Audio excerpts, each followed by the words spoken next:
Morning student, जैसा कि हमने कल क्या किया था, गुडनेस ऑफ फिट टेस्ट, उसके बेस पे एक एग्जाम्पल किया था। आज हम उसके बेस पे नेक्स्ट एग्जाम्पल करेंगे। वो क्या है? The following figure shows the distribution of digit in number chosen at random from A telephone directory. तो क्या क्या दे रखा है कि हमारे पास एक टेलीफोन डायरेक्टरी है, तो उस डायरेक्टरी में जो डिजिट्स, नंबर ऑफ़ डिजिट हमने चूज़ की हैं वो गिवन है, उनकी फ्रीक्वेंसी गिवन है। जैसे हमने उस डायरेक्टरी में ज़ीरो को कितनी बार चूज़ किया है? 1026, ठीक है। और 1 को किया है 1107, 2 को किया है 997, ऐसे ही अप टू 9 तक हमने ले लिया।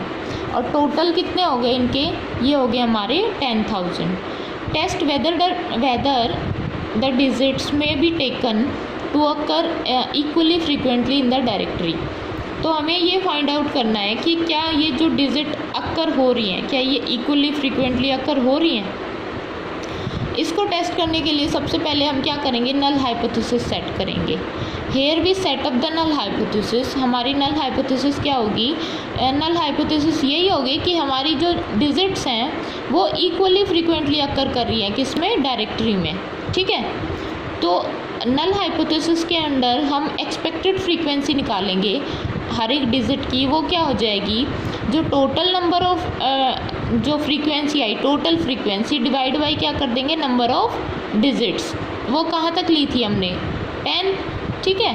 तो ये क्या हो जाएगा? 10,000 डिवाइड बाई 10, तो वो कितनी आ गई हमारी? 1000। तो जो हमारी एक्सपेक्टेड फ्रीक्वेंसी आई वो क्या कितनी आई? 1000। The value of chi square is computed as. अब हमने एक्सपेक्टेड फ्रीक्वेंसी निकाली, मतलब ई आई की वैल्यू हमारी कितनी आ गई? 1000, ठीक है। अब हमें क्या निकालना है? काई स्क्वायर की वैल्यू निकालनी है। काई स्क्वायर की वैल्यू हम कैसे निकालते थे? हमारी टेस्ट स्टेटिस्टिक थी, वो क्या थी? समेशन एफ आई माइनस ई आई का whole square divide by E आई था। ई आई हम निकाल चुके हैं, वो क्या थी? देखो अब टेबल से करेंगे। डिजिट कितनी है? 0 1 to n, ठीक है, 0 1 to 9 तक है। फ्रीक्वेंसी, ऑब्जर्व फ्रीक्वेंसी हमारे पास गिवन है ऑलरेडी, वो टोटल उसका कितना है? 10,000 के equal.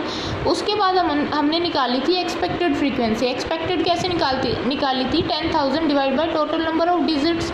Total number of digit कितनी थी? 10। तो हमारी एक्सपेक्टेड फ्रीक्वेंसी किसके इक्वल आई थी? 1000 के इक्वल, ठीक है। यहाँ से जब हमें काई स्क्वायर टेस्ट स्टैटिस्टिक निकालनी है तो उसके लिए क्या चाहिए हमें? जो ऑब्जर्व फ्रीक्वेंसी है और जो एक्सपेक्टेड फ्रीक्वेंसी है, उन दोनों का डिफरेंस का स्क्वायर चाहिए। तो इन दोनों का डिफरेंस ले लेंगे और उसका क्या कर देंगे? स्क्वायर कर देंगे। तो ये वैल्यूज़ आ जाएंगी हमारी। उसके बाद हमें क्या करना होता है कि जो दोनों का स्क्वायर आया है उसको हम एक्सपेक्टेड फ्रीक्वेंसी से क्या करेंगे? डिवाइड करेंगे। तो जब हम इनको एक्सपेक्टेड फ्रीक्वेंसी से डिवाइड करते हैं तो हमारे पास ये वैल्यू आती है। अब यहाँ से हमारे पास देखो काई स्क्वायर स्टैटिस्टिक जो हमने निकाली है उसकी जो कैलकुलेट करेंगे हम, उसकी वैल्यू कितनी आई? 58.542। अब इस कैलकुलेटेड वैल्यू को हम किसके साथ कंपेयर करते हैं? टेबुलेटेड वैल्यू के साथ। तभी हम हमारी नल हाइपोथेसिस के बारे में क्या देते हैं? कंक्लूजन देते हैं। अब देखो हमारे पास कितनी नंबर ऑफ डिजिट थे? 10। तो हम हमेशा जब काई स्क्वायर निकालते हैं, काई स्क्वायर की टेबुलेटेड वैल्यू निकालते हैं, तो वो किस पे निकालते हैं? एक तो अल्फ़ा पे, एक number of degree of freedom पे।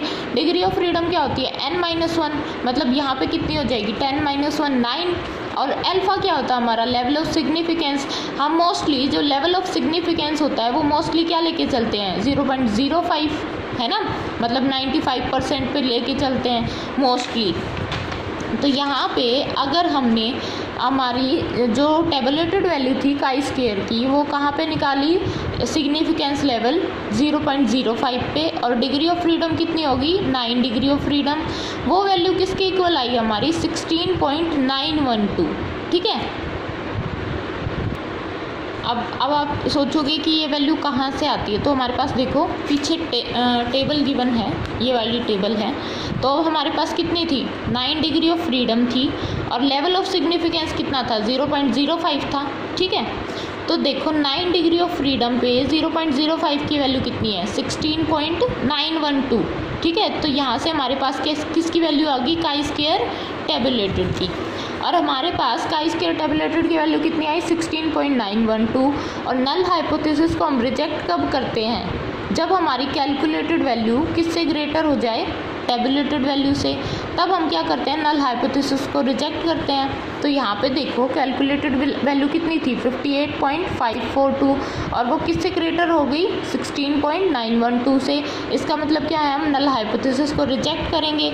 नल हाइपोथेसिस हमारी क्या थी कि हमारी जो डिजिट्स हैं डायरेक्टरी में वो इक्वली फ्रीक्वेंटली अक्कर हो रही है। नल हाइपोथेसिस यही थी, पर अब ये रिजेक्ट हो गई, तो इसका मतलब क्या है कि वो इक्वली फ्रीक्वेंटली क्या अक्कर नहीं हो रही। तो we conclude that the digit are not uniformly distributed in the directory. ठीक है, तो ये हमारा एक एग्जाम्पल था। अब नेक्स्ट एग्जाम्पल देखो। ए sample analysis of examination result of 200 MBAs was made. अब हमारे पास 200 स्टूडेंट हैं जो MBA कर रहे हैं, उनका जो रिज़ल्ट था उसका एग्ज़ामिनेशन किया हमने। It was found that 46 student had failed, इनमें से 46 फेल्ड हो गए। 68 सिक्योर्ड ए थर्ड डिवीज़न, 68 ने थर्ड डिवीज़न सिक्योर किया। 62 ने क्या किया, सेकंड डिवीज़न। और जितने बच गए उन्होंने क्या किया, फर्स्ट डिवीज़न। तो are these figure commensurate with the general examination result which is in the ratio 4:3:2:1 for various category respectively। तो ये क्या कह रहा है कि क्या हमारा जो एग्ज़ामिनेशन रिज़ल्ट है क्या वो इस रेशियो से डिस्ट्रीब्यूट हो रहा है, हमें ये देखना है। ठीक है, तो सबसे पहले हम क्या करते हैं, नल हाइपोथेसिस सेट करते हैं। हमारी नल हाइपोथेसिस क्या हो जाएगी, null hypothesis that the observe figure do not differ significantly from the hypothetical frequency which are in ratio 4:3:2:1।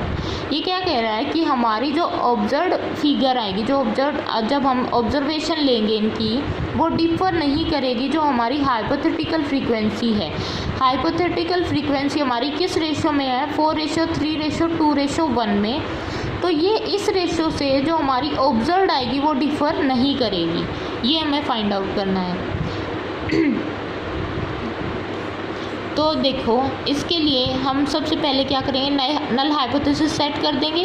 Null hypothesis के अंडर हम हमारी एक्सपेक्टेड फ्रीक्वेंसी निकाल लेंगे। कैसे निकालेंगे, अब देखो हमारे पास कैटेगरिकल डाटा है हमारे पास। अब ये कैटेगरिकल डाटा कैसे है कि कौन कौन सी कैटेगरी है, एक तो फेल्ड की, एक थर्ड डिवीज़न की, एक सेकेंड डिवीज़न, एक फर्स्ट डिवीज़न की।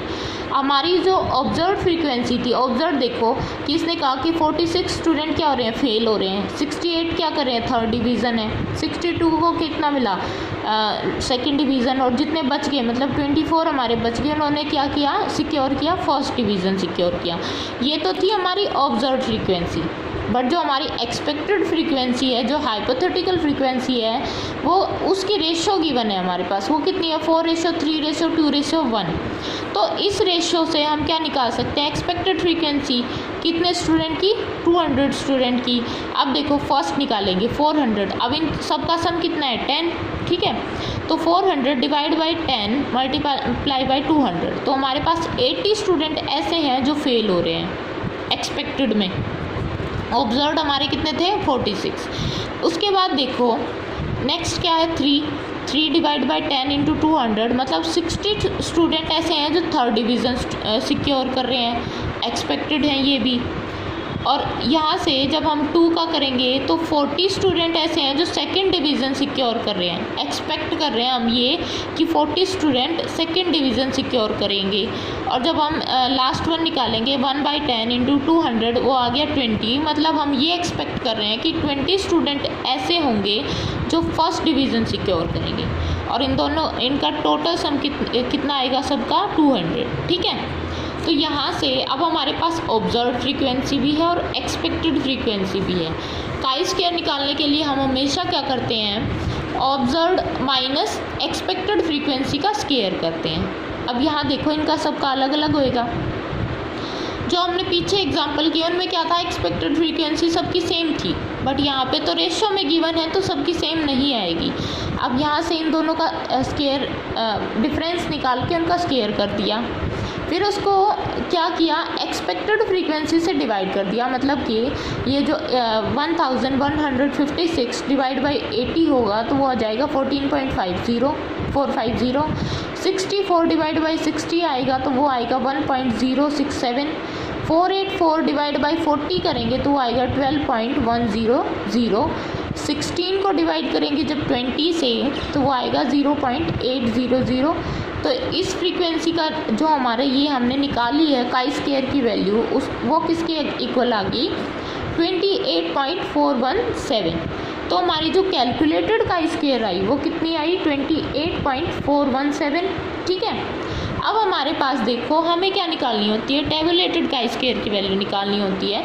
तो हमारे पास देखो कितने कैटेगरी गिवन है, 4 कैटेगरी, एक तो फील्ड की, एक थर्ड डिवीज़न की, एक सेकंड और एक फर्स्ट डिवीज़न की। तो हमारे पास कितनी कैटेगरी है, 4। तो n किसके इक्वल हो गया हमारा, 4 के। अब डिग्री ऑफ फ्रीडम क्या होती है, n-1, मतलब 4 - 1 3। तो हम काई स्क्वायर की वैल्यू निकालेंगे। देखो अब टेबल से देखते हैं फिर से।